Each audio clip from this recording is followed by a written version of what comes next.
Ketika tangisan pertama bayi pecah di ruang bersalin, hati seorang kakek berdebar kencang. Ia hadir sebagai pelindung di saat sang ayah memilih pergi. Di balik tetes keringat kakek, Langit mendung menggantung di atas rumah sakit kota pagi itu. Pak Rahmat, seorang kakek berusia 65 tahun, duduk di kursi tunggu dengan wajah cemas. Tangannya erat menggenggam tas kain yang berisi perlengkapan sederhana untuk persalinan anaknya.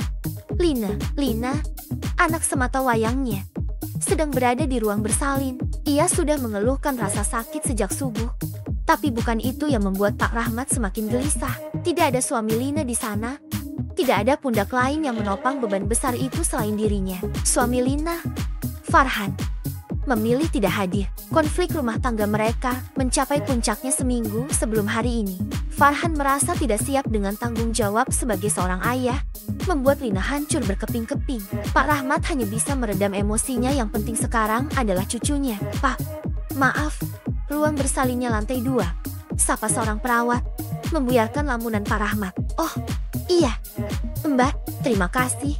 Balasnya sambil berdiri, menggenggam tas dengan lebih erat. Tubuh tuanya terasa berat, tapi tekadnya lebih kuat dari apapun. Saat tiba di depan ruang bersalin, suara erangan Lina terdengar samar-samar dari balik pintu. Pak Rahmat menatap ke arah pintu itu dengan tatapan penuh doa. Ia ingin Lina tahu bahwa, meski hidupnya sekarang terasa rapuh, ia masih memiliki seorang ayah yang selalu ada. Beberapa jam berlalu, dan akhirnya tangisan bayi menggema dari dalam. Air mata Pak Rahmat mengalir tanpa diminta. Perawat keluar dengan senyuman.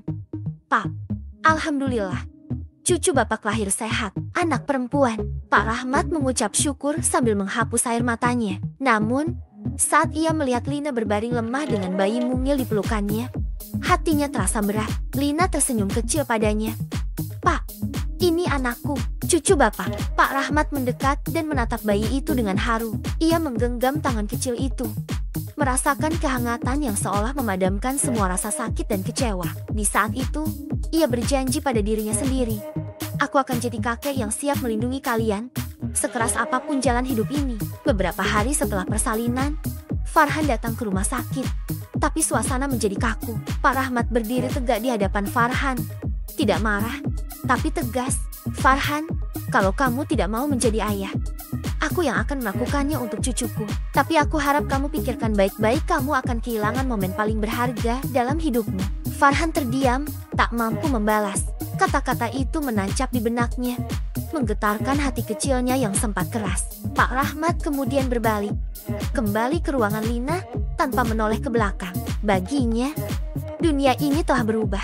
Sekarang, dia tidak hanya seorang kakek, tetapi juga menjadi penjaga pertama bagi dua jiwa yang amat ia cintai. Meski berat, Pak Rahmat tahu bahwa cinta dan pengorbanan seorang kakek mampu menutupi kekosongan yang ditinggalkan. Karena pada akhirnya, keluarga sejati adalah mereka yang tetap bertahan di saat yang lain memilih pergi.